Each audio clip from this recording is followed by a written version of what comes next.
Hi everyone, good morning. 15 marks problems in share capital. ABC Company Limited issued 20,000 equity shares rupees 10 each. The amount was paying is as follows. ಅವ್ರೇನು 10 each ಕೊಟ್ಟಿದ್ದಾರೆ. ಯಾವ್ದ್ಯಾವ್ದಕ್ಕೆ ಎಷ್ಟೆಷ್ಟು amount ಅಂತ ಹೇಳಿ ಇಲ್ಲಿ ಕೊಟ್ಟಿದ್ದಾರೆ ನೋಡಿ. On application ₹2, on allotment ₹3, on first and final ಕಾಲ್ ₹5. ಹಂಗೆ ಅವರು ಅಡ್ಜಸ್ಟ್ಮೆಂಟ್ಸ್ ಕೊಟ್ಟಿದ್ದಾರೆ ನೋಡಿ. ಏನು ಅಡ್ಜಸ್ಟ್ಮೆಂಟ್ ಕೊಟ್ಟಿದ್ದಾರೆ ಅಂತ ನೋಡೋಣ. Application war receive 25,000 shares. Excess application money refunded and money was duly received except the first and final call on 500 shares held by Ashok. Director forfeited these and then reissued of Sagar at the ₹7 per share fully paid up. ಇಲ್ಲಿ ಏನೇನು information ಕೊಟ್ಟಿದ್ದಾರೆ ಅಂತ ಹೇಳಿ first bifurcation ಮಾಡ್ಕೊಳ್ಳೋಣ. ಅವ್ರು ಎಷ್ಟು shares issue ಮಾಡಿರೋದು 20 shares on ₹10 each. ಆ 10 ಈಚಲ್ಲಿ 2 on application, 3 on allotment, 5 on first and final ಕಾಲ್. ಆದರೆ ಅವ್ರಿಗೆ ರಿಸೀವ್ ಆಗಿರೋದು ಎಷ್ಟು? 25,000 ಶೇರ್ಸ್. ಎಷ್ಟು ಶೇರ್ಸ್ ಜಾಸ್ತಿ ರಿಸೀವ್ ಆಗಿದೆ? 5,000 ಶೇರ್ಸು ಜಾಸ್ತಿ ರಿಸೀವ್ ಆಗಿದೆ. ಆ ಜಾಸ್ತಿ ರಿಸೀವ್ ಆಗಿರ್ತಕ್ಕಂಥ ಶೇರ್ಸ್ನ ಏನು ಮಾಡ್ತಿದ್ದಾರೆ? ರೀಫಂಡ್ ಮಾಡ್ತಾ ಇದ್ದಾರೆ. ಎಷ್ಟನ್ನ? 5,000 ಶೇರ್ ರೀಫಂಡ್ ಮಾಡ್ತಾ ಇದ್ದಾರೆ.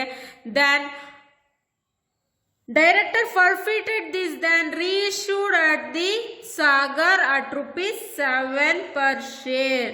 ಎಷ್ಟು ಶೇರ್ಸ್ ಫಾರ್ಫಿಟೆಡ್ ಆಗಿದೆ? They unable to pay the first and final call. ಎಷ್ಟು? 500 ಶೇರ್ಸ್ ಫಾರ್ಫಿಟೆಡ್ ಆಗಿದೆ. ಅದನ್ನ ಯಾವ ಥರ ರೀಇಶ್ಯೂ ಮಾಡ್ತಿದ್ದಾರೆ ಅಂದರೆ ಫಾರ್ ₹7 ಹಂಗೆ ಪರ್ ಶೇರ್ ರೀಇಶ್ಯೂ ಮಾಡ್ತಾ ಇದ್ದಾರೆ. ಫಸ್ಟ್ ನಾವು ಯಾವುದಕ್ಕೆಲ್ಲ ಜನರಲ್ ಎಂಟ್ರಿ ಹಾಕಬೇಕು? First application money received, application money transfer, then allotment money due, allotment money received, first and final call money due, first and final call money received, then forfeited shares, reissued of forfeited shares. ಇಷ್ಟು journal ಎಂಟ್ರೀಸ್ನ ನಾವು ಹಾಕಬೇಕು. Then ಏನು application money ವಾಪಸ್ ಮಾಡಿದ್ದೀವಿ, refunded ಮಾಡಿದ್ದೀವಿ, ಅದಕ್ಕೂ ಒಂದು ಜರ್ನಲ್ ಎಂಟ್ರಿ ಆಗಬೇಕು. ಜರ್ನಲ್ ಎಂಟ್ರಿ ಫಾರ್ಮೆಟ್ ಏನು?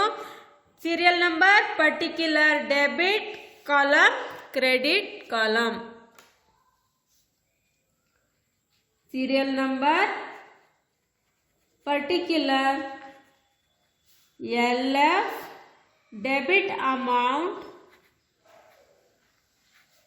Credit amount. ಯಾರ್ದು ಜರ್ನಲ್ ಎಂಟ್ರಿ ಆಗ್ತಾ ಇರೋದು ನಾವಿಲ್ಲಿ? In the books of ABC company limited. Journal entry in the books of ABC company limited. First journal entry ಏನಾಗ್ತೀವಿ ನಾವು? ಫಸ್ಟ್ ಜರ್ನಲ್ ಎಂಟ್ರಿ ಬಂದ್ಬಿಟ್ಟು ನಾವು ಯಾವ್ದು ಹಾಕೋದು? Application money received. Application money received ಆದ್ರೆ ಏನ್ journal entry? Bank account debtors to ಯಾವುದು? Equity share, equity share application account. Amount ಎಷ್ಟು? 25,000 into 2, 50,000, 50,000.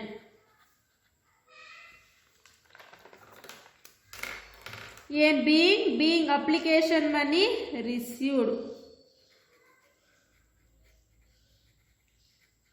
application money received.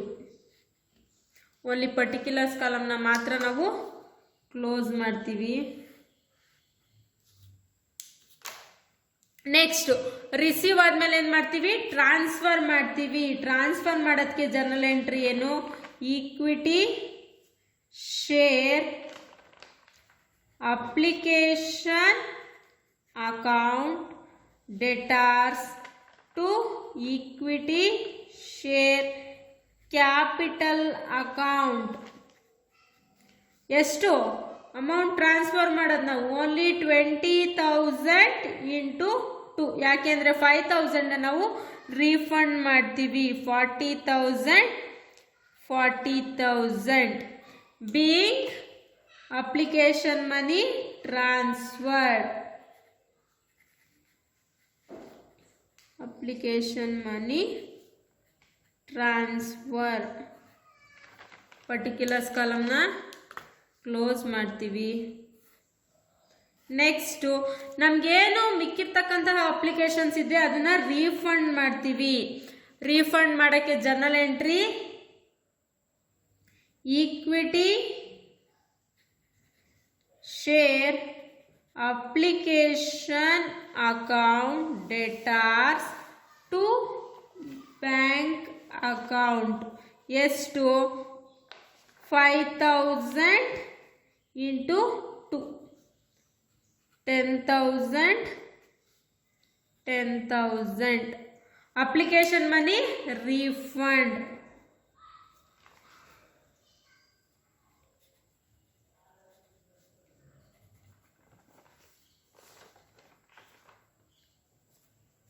Refund application money.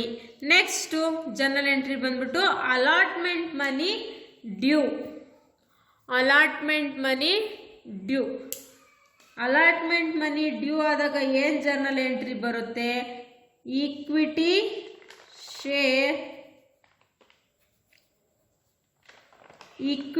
Share allotment account debtors to equity share capital account amount of 20,000 into 3 60,000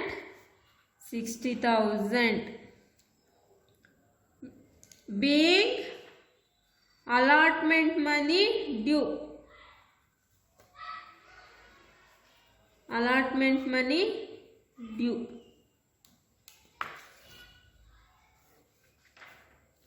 allotment due ಆದಮೇಲೆ next ಏನು journal entry allotment money received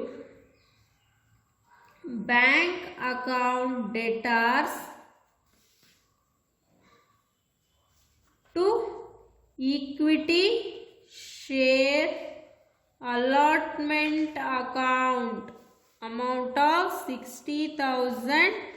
60,000 allotment money receive allotment money received. Next allotment money receive ಆದಮೇಲೆ next journal entry ಬಂದ್ಬಿಟ್ಟು first and final call money due ಮಾಡಿದಾಗ ಏನು journal entry ಬರುತ್ತೆ equity share first and final call account debtors to equity share capital account amount of 20,000 into 5 1 lakh first and final call money due first and final call money due receive ಮಾಡ್ಕೋಬೇಕಾದ್ರೆ ಏನಾಗಿದೆ problem ಅಲ್ಲಿ ಅಂದರೆ receive ಮಾಡ್ಕೊಬೇಕಾದ್ರೆ ಕಮ್ಮಿ receive ಮಾಡ್ಕೊಂಡಿದ್ದಾರೆ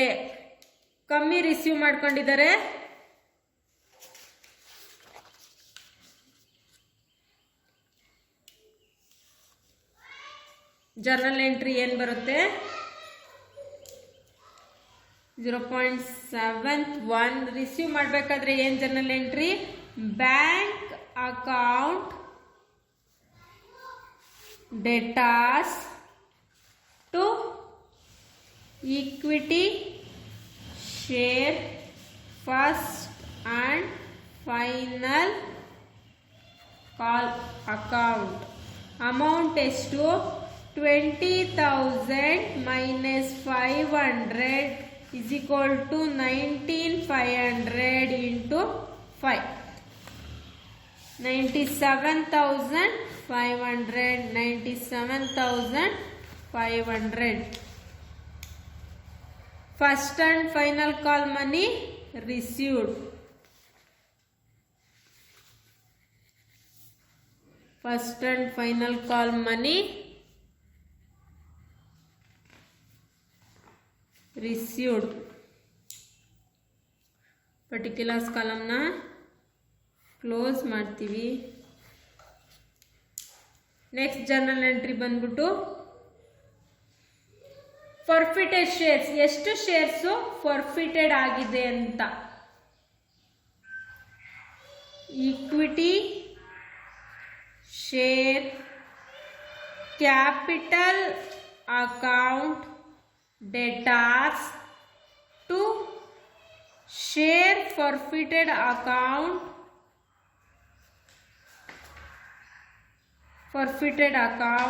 to first and final call account. Forfeited ಆಗಿರ್ತಕ್ಕಂಥ shares ಎಷ್ಟು 500 into 5, 2,500. First and final ಕಾಲಲ್ಲಿ 500 into 5, 2,500. Total ಮಾಡಿ ಶೇರ್ ಕ್ಯಾಪಿಟಲ್ ಅಕೌಂಟ್ಗೆ ಹಾಕಿ 5,000. 500 into 10. Share forfeited.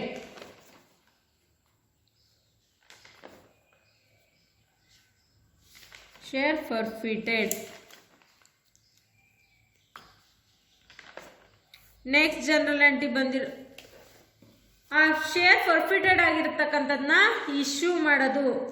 ಇಶ್ಯೂ ಮಾಡೋದಕ್ಕೆ ಏನು ಜನರಲ್ ಎಂಟ್ರಿ ಬರುತ್ತೆ ಅಂದರೆ bank account debtors, equity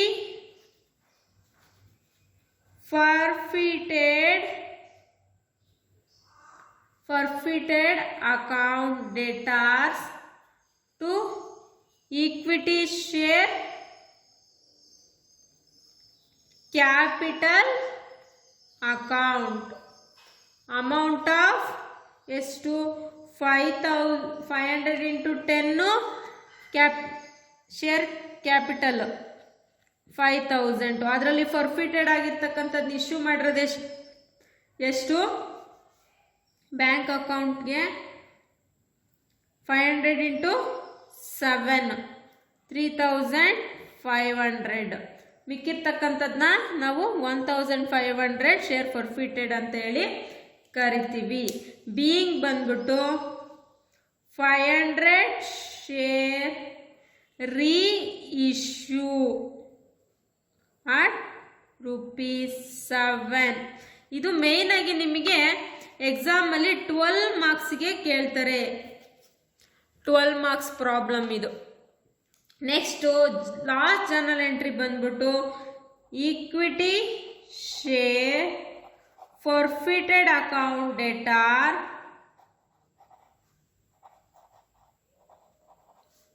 to equity share capital reserve account. ಯಾವ ಥರ ಅಂದರೆ 2,500 ಫಾರ್ಫಿಟೆಡ್ ಆಗಿದೆ. ಅದರಲ್ಲಿ ಈಕ್ವಿಟಿ ಫಾರ್ಫಿಟೆಡ್ ರೀಇಶ್ಯೂಡ್ ಎಷ್ಟು 1,500. ಬ್ಯಾಲೆನ್ಸ್ ಎಷ್ಟು 1,000.